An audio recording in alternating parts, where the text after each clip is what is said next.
that view is not widely accepted. But my argument about it is that if you take the main points of the Cold War after 1945 and you look for them in the situation that developed after the Bolsheviks took power in 1917, you'll see the exact same characteristics. For example, the Red Scare. When you hear negative things about Stalin, you're supposed to think Putin. When you hear negative things about the Soviet Union, for example, being responsible for the outbreak of Second World War, you're supposed to think Russian Federation. Welcome back to Legitimate Targets, everybody. I hope you're all having a great day. I've got a real treat for you on today's episode. Joining me is Michael J. Carley. He is the author of a new trilogy of books, the first of which I have right here. I'm holding right here, Stalin's Gamble. And you can find all of these books, the publisher, it's University Toronto Press. Is that correct? Yes. Yes. Okay. So you can find the whole trilogy. The second book is about to be translated into Russian. The first book in the volume already is translated into Russian. Second one's coming out this month. And the third one, Stalin's Great Game. When is that one going to be translated? It's already underway. It should be early next year. Okay. Very good. Rock and roll. Very good. Well, Michael, thank you so much for joining me. Thank you for the work that you're doing, because obviously you know better than anyone else that the history of the 1930s into World War II and the Soviet foreign policy is extremely maligned in our history books in the West.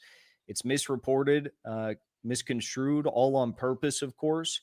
And well, that leads us to today, which is the discussion about the truth. If you could just start off with and explain to our viewers and myself how you actually went about compiling this information and uncovering all of the evidence that you provided for what was actually going on at the time. How did I go about it, you say? Mm-hmm. Well, that's a long story.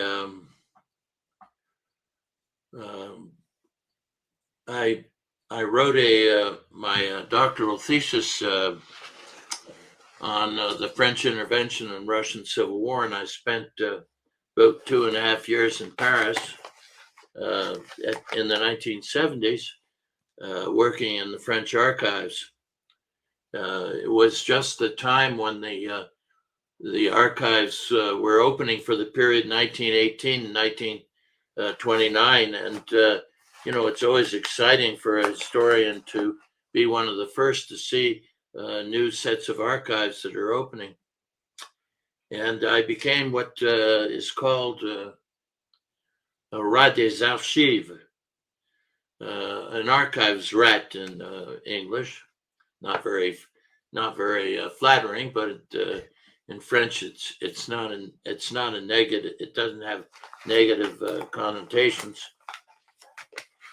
Anyway, I also have a very tenacious personality and a strong sense of curiosity. And at the beginning of the 1990s, the Russian government began to open the foreign policy archives, among other sets of archives, military, party, so forth and so on. And with my strong sense of curiosity, I started making trips to Moscow to work in the archives there. And, when you study foreign policy, it's always, especially bilateral or trilateral relations or whatever, it's always important to have both sides of a story. And for a long time before the opening of the Soviet archives, we only had one side of the story, the Western side. And of course, that even in the archives, the objectives of Soviet foreign policy were misinterpreted either unintentionally or deliberately in order to blacken the reputation of the Soviet Union. Of course, that policy continues now with the Russian Federation. When you hear negative things about Stalin, you're supposed to thank Putin. When you hear negative things about the Soviet Union, for example, being responsible for the outbreak of the Second World War, you're supposed to thank Russian Federation. And I don't know, it's hard to explain. I'm a, how should I say? I'm a very passionate sort of person, very driven. And I guess you could say that the Stalin trilogy that I've completed this year is the results of about 30 years of work in the archives, and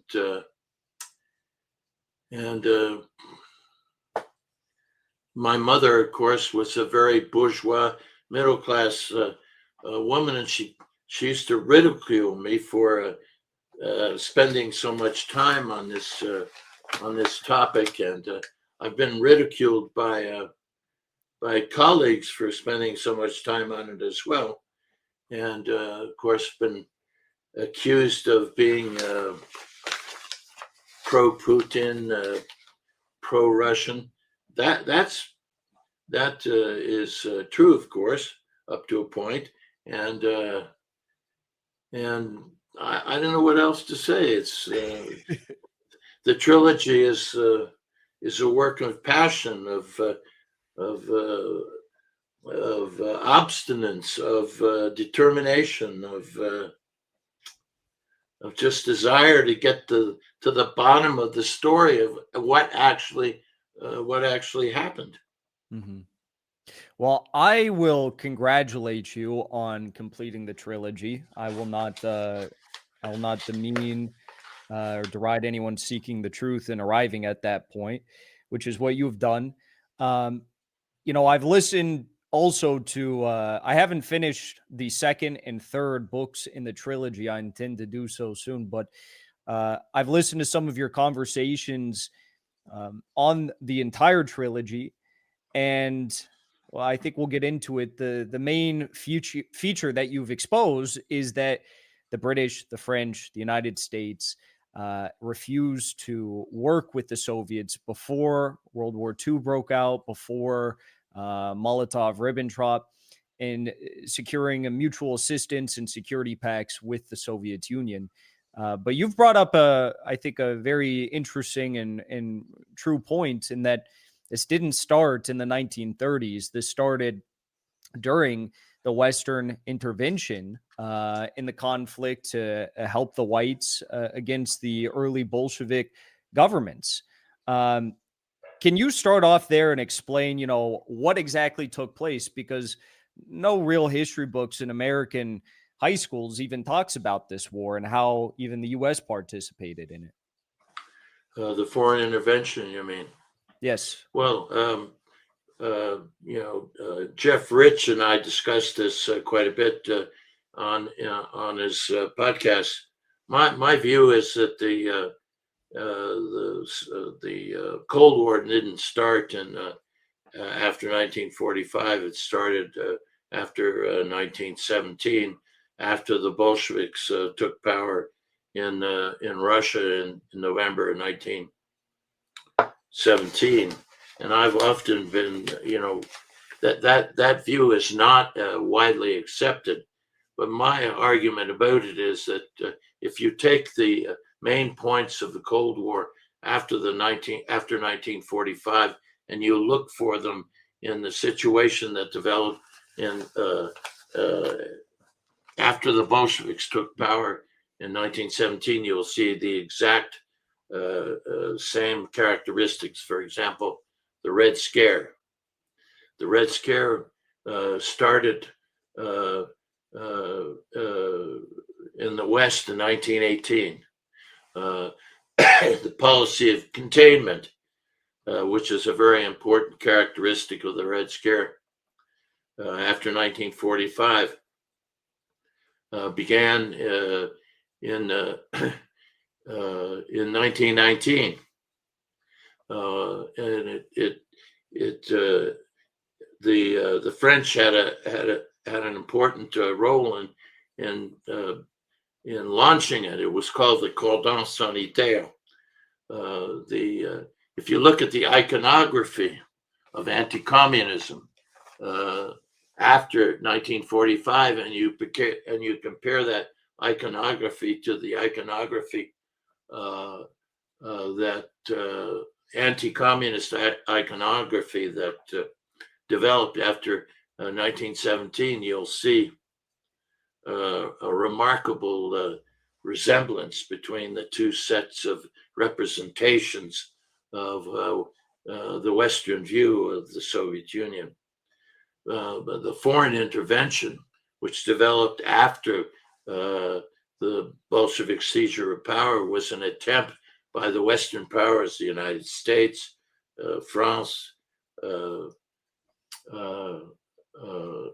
Great Britain, even Canada, was an attempt to overthrow the Soviet authority and to hang all the Bolsheviks, as one person said at the time, from lampposts between Moscow and Petrograd, which became Leningrad, and then, of course, reverted to St. Petersburg. It was an attempt to destroy the Soviet government and to reestablish a government in Moscow sympathetic to the West, its interests and its values. Mm-hmm. And we talk now about regime change. Regime change now is nothing new. You could make the argument that regime change, there was an attempted regime change with respect to Soviet Russia, which failed. Well, I agree with you wholly that your assessment that the Cold War didn't start when the mainstream historians claim that it started, did start back then. But there was a departure, of course, that took place when World War II was becoming apparent, that this was a real threat. Explain, if you can, in this first book, Stalin's Gamble, the effort by the Soviet foreign policy establishment and Stalin himself was earnestly interested in seeking Western partners to form these mutual assistance pacts, and how serious Stalin was about actually establishing these formal relations with the United States. Well, Stalin's gamble was essentially a gamble that the Soviet Union could establish cooperative relations with all the Western great powers to organize a defensive alliance against the rising danger to European peace and security represented by Nazi Germany and by Hitlerite Germany. And the Soviet Union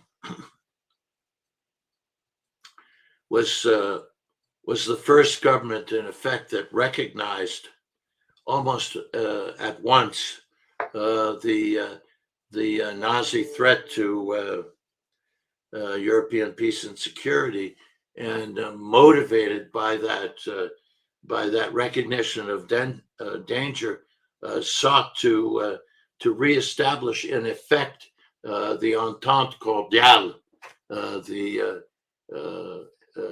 the alliance of the First World War against Wilhelmine Germany.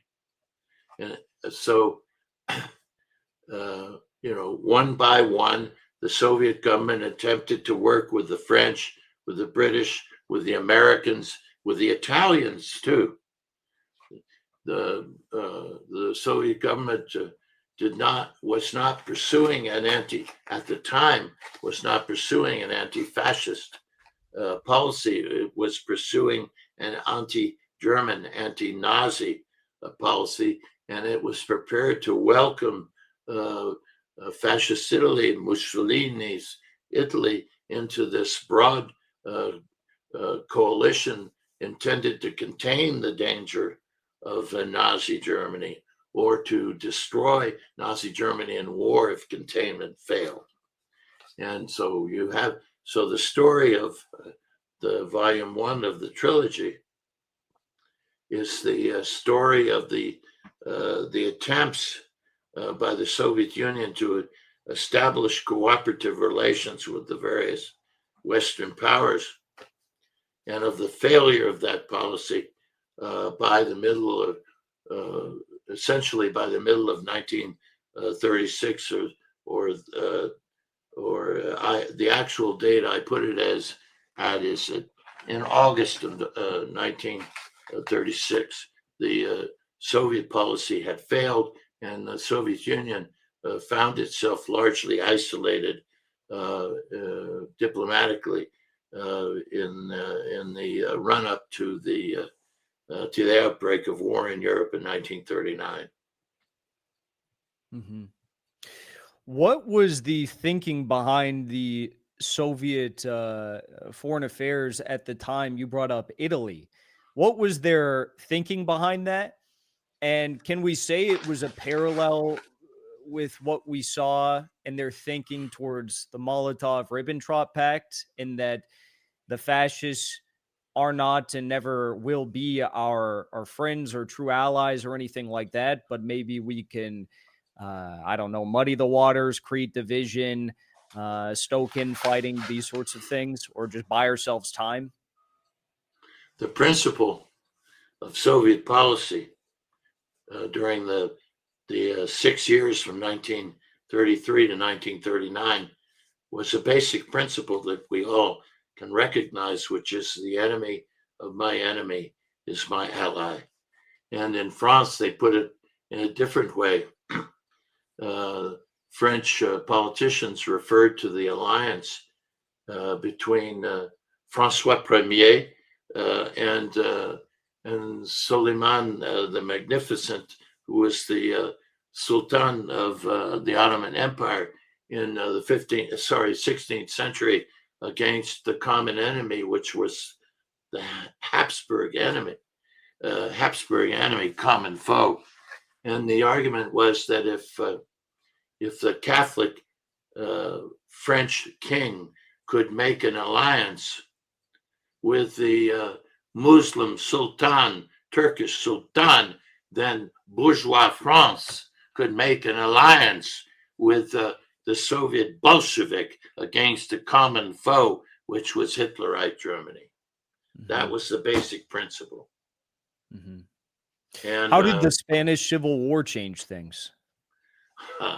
That's a long story, but the principle of Soviet, the only way that Soviet foreign policy could work was based on a broad coalition between the internal coalitions between the French, between the left and the center right in various countries in Europe.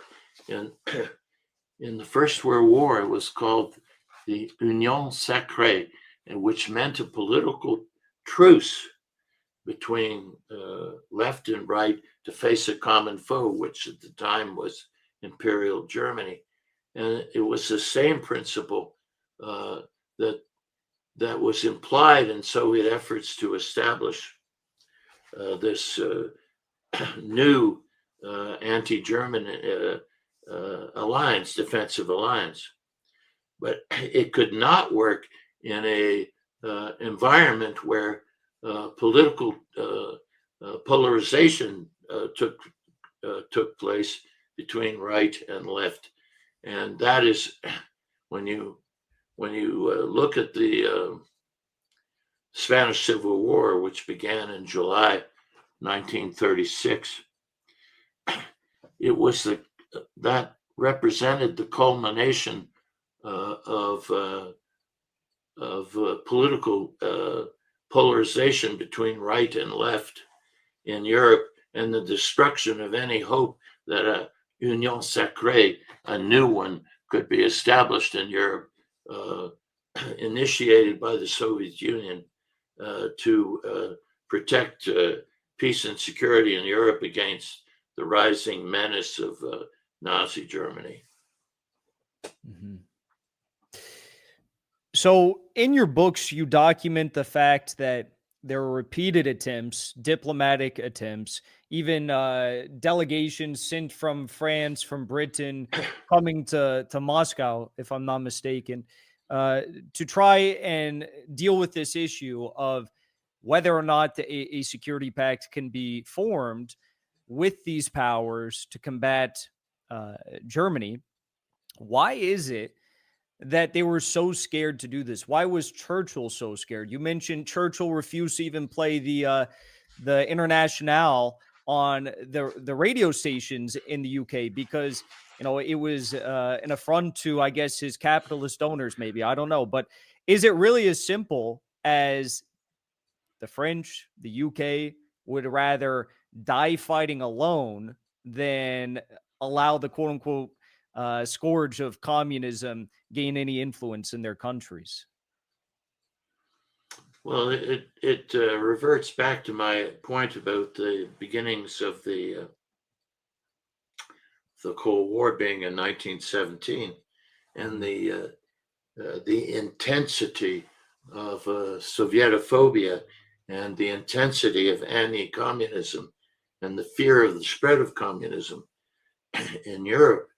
And one of the things that might shock your listeners, or maybe not all of them, is that there was a strong favoritism towards fascism, towards and an openness to cooperation or correct relations or friendly relations, even with Nazi Germany.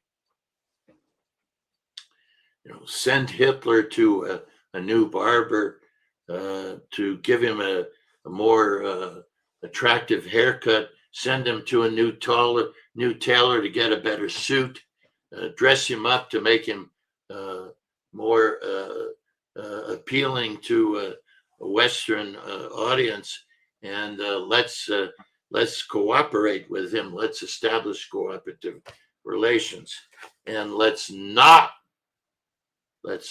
support a policy of cooperation with the Soviet Union against Nazi Germany. And the fear in the backs of the minds of Western elites, not all of them, okay? They weren't all united. You mentioned Churchill. Churchill was a complicated sort of individual. Starting in 1934, he began to advocate improved relations with the Soviet Union to cooperate against the rising menace of Nazi Germany. His argument was, and it remained his argument throughout this period, was that France and Britain by themselves could not stand up to a rearmed and belligerent Nazi Germany. They had to have the support of the Soviet Union to face any menace of renewed war from Nazi Germany. This was also, by curiosity, the stated opinion of Charles de Gaulle in France. De Gaulle was a sort of outspoken colonel in the 1930s.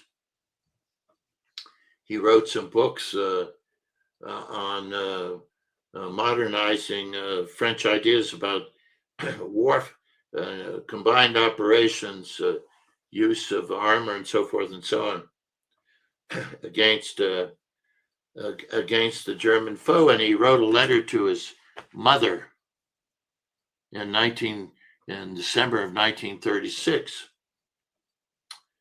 in reply to a query from her about why France should have better relations with the Soviet Union. And de Gaulle responded to her, we can't count on Italy. They'll stab us in the back at any moment in time. We can't count on Poland, which pursues a double two-faced policy towards us and towards Nazi Germany. We can't count on Britain, which doesn't have an army and whose air force is only in an early development of modernization. The only power that we can hope to count on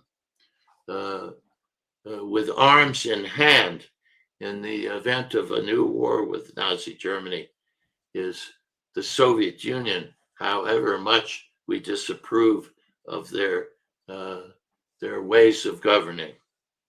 And basically, de Gaulle's statement of explanation of why France should have better relations with the Soviet Union was similar to the view of Churchill and some others in Britain and some others in France. But their views of the application of the principle of the enemy of my enemy is my ally was not a view shared by the majority of European conservative European elites during the 1930s. And maybe one that they also arrived at far too slowly, because even Stalin pointed that out. Stalin said, the Brits are, in effect, helping Hitler. They're acting so slow about the security pact. And correct me if I'm wrong, also, didn't a lot of Western states, Western European states, form agreements with Nazi Germany, in ways that are comparable to the Molotov-Ribbentrop Pact, if not even less justifiable, before 1939? Of course they did. Poland was the first to do so in January 1934. Poland, we think of Poland as a victim, right, of Nazism, the first victim at the beginning of the war in 1939, September. We think of Stalin stabbing Poland in the back, right? But Poland was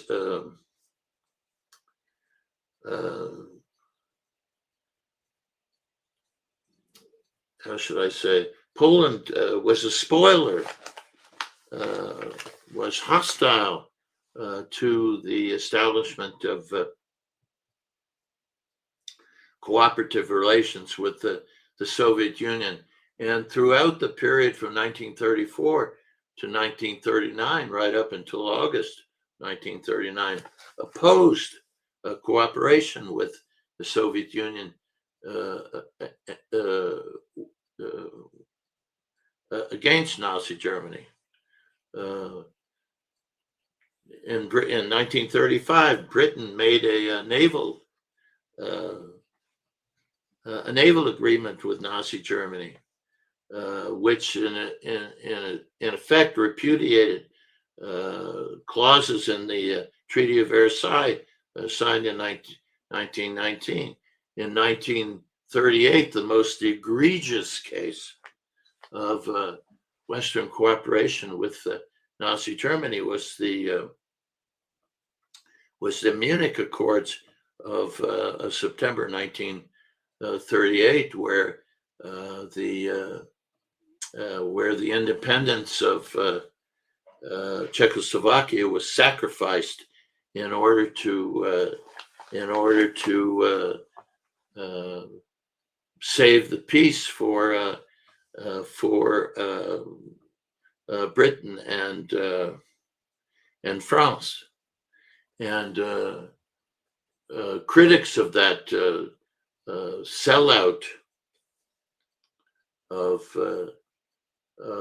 Czechoslovakia in 1938 said that the Munich Accords inevitably led to the outbreak of war in 1939, and inevitably led to the Soviet Nazi-Soviet Non-Aggression Pact in August of 1939. And we often, if you read Western histories of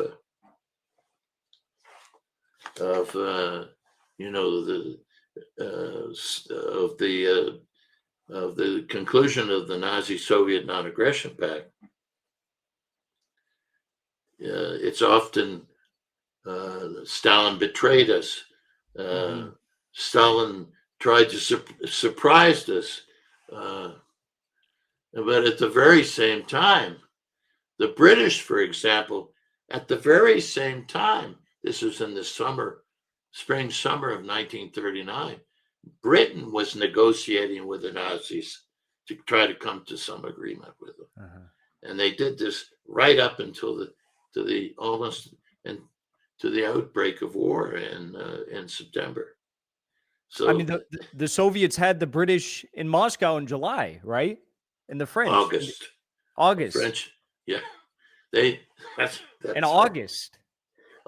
It's an incredible story.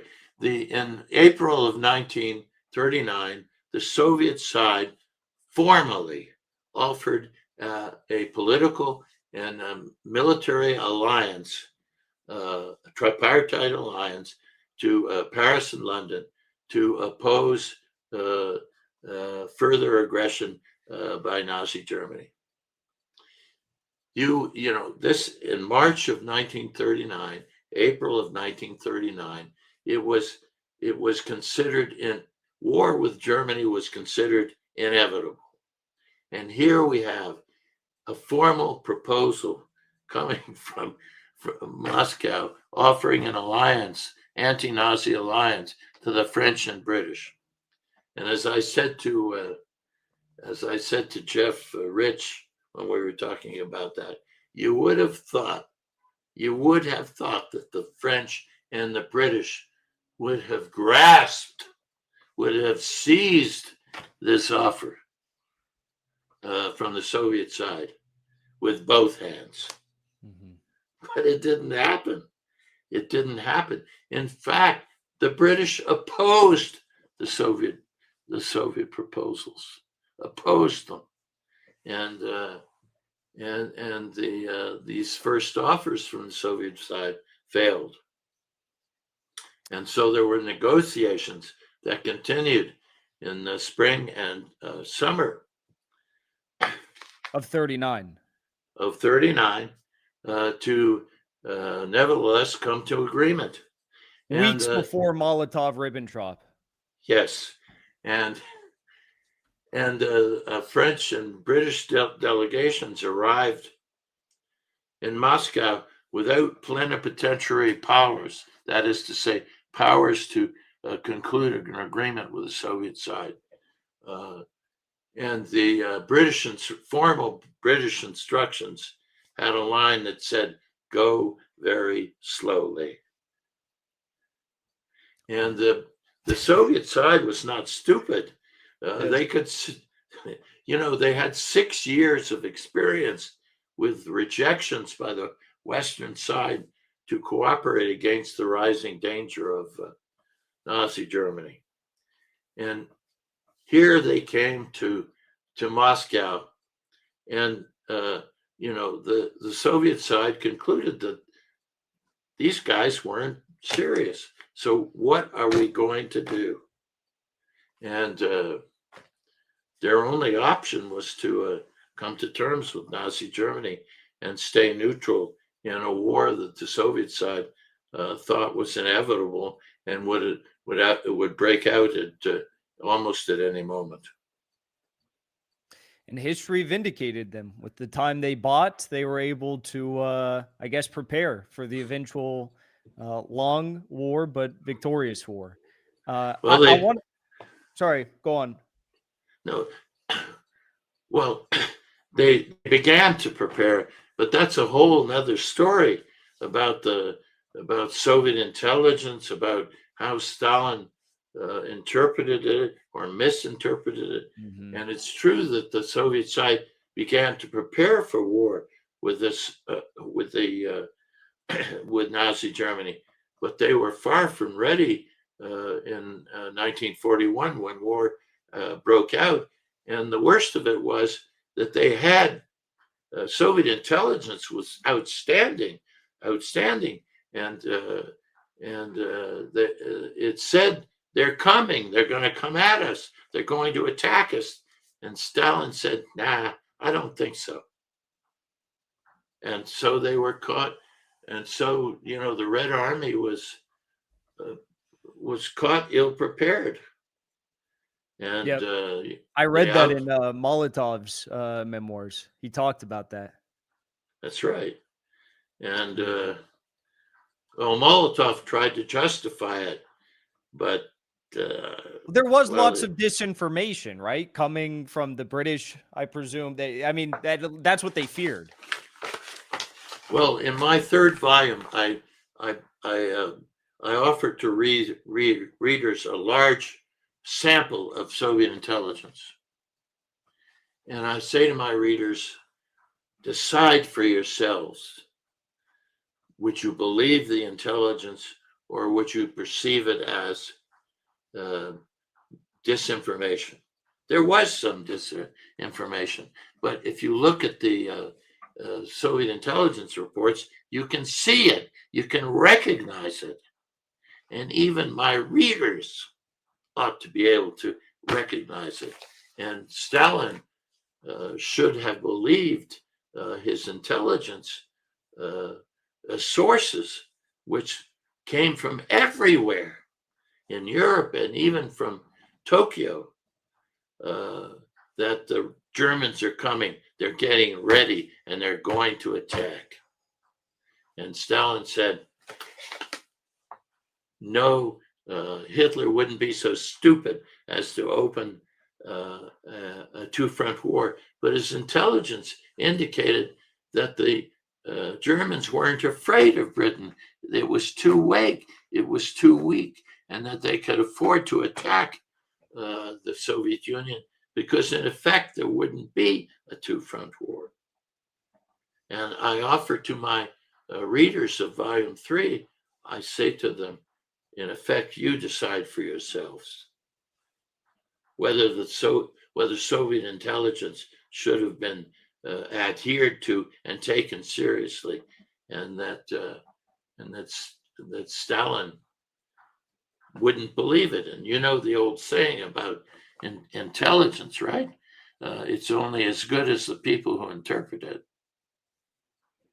And Stalin misinterpreted and screwed up big time. It would have been a big mistake to screw it up in the other direction, though, too, I guess. History, we can judge from 2025, but it's difficult. Michael, I'm thinking all these questions I have right now, and we don't have time for it. I think it'd be maybe beneficial if we have maybe somewhere down the line in the future, we have another conversation, because one subject I'd really like to discuss with you is that's not covered in the books either, as I understand, is during the war, after the war, Soviets' worries about the West allying with the Nazis as the war was ongoing or after they were defeated. But we can talk about that another time. But one last question I have for you while I have you here, and thank you so much for your time, is obviously you bring up the fact of the Western intervention, British, French, even American intervention in the early years of the Bolshevik government, and how that guided a lot of future foreign policy for the West against the Soviet Union.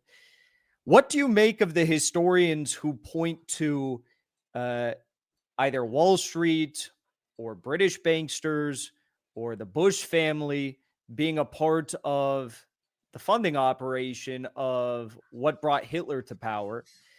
And simultaneously, I'd imagine those people did not feel all that great about, the Bolsheviks coming to power and saying we're not going to repay all of the loans that the Russian Empire accrued throughout World War I and prior to that. What role do you think these things played, and how accurate do you think the history is of those that point to the Wall Street ties to Hitler's rise? Well, how should I say it?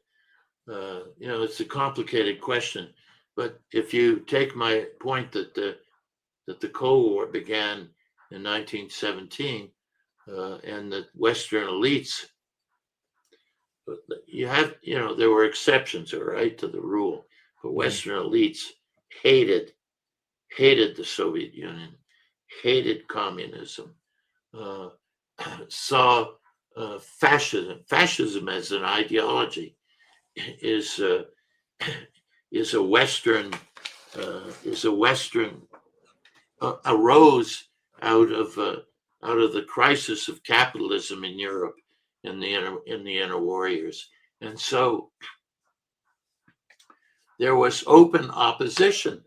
There was open opposition to cooperation with the Soviet Union, and there was openness to cooperation with Nazi Germany, and a desire for better relations with Nazi Germany, and opposition to cooperate, open opposition to cooperation with the Soviet Union.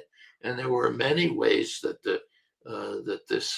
these sentiments were interpreted into practical policy, including cooperation, with German business.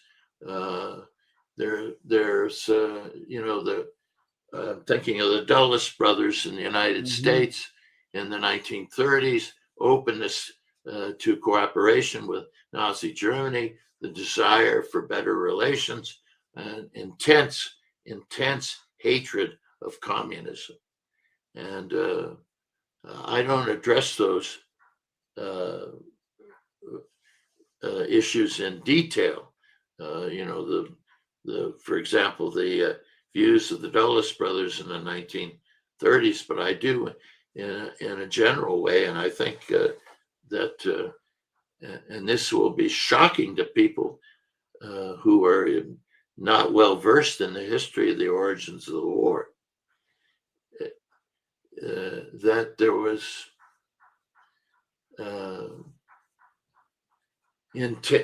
was a strong sympathy towards fascism in Europe, and a desire to have cooperative relations with Nazi Germany as a sort of a defense against any future menace of communism or a future menace of the Soviet Union to Western capitalism. Well, Michael J. Carley, I thank you again for your work, and I encourage everyone to purchase the trilogy. Where's the best place for people to find it? On University of Toronto Press website, or is there somewhere better for them to purchase it? I've been having discussions about the price of my books with the publisher, and so there may be if readers are interested in purchasing, there may be keep an eye on the University of Toronto website and watch for offers of sale prices, but it's easy to acquire through Amazon. Well, very good. This book, I encourage everyone to read. Start off here. I found it on the RTSG book recommendation list. And Michael, invaluable, the work, the insight, and the digging up of these archives and history that you've committed so much of your professional career to. So thank you for that. And thank you so much for joining me today. Jackson, thanks for inviting me.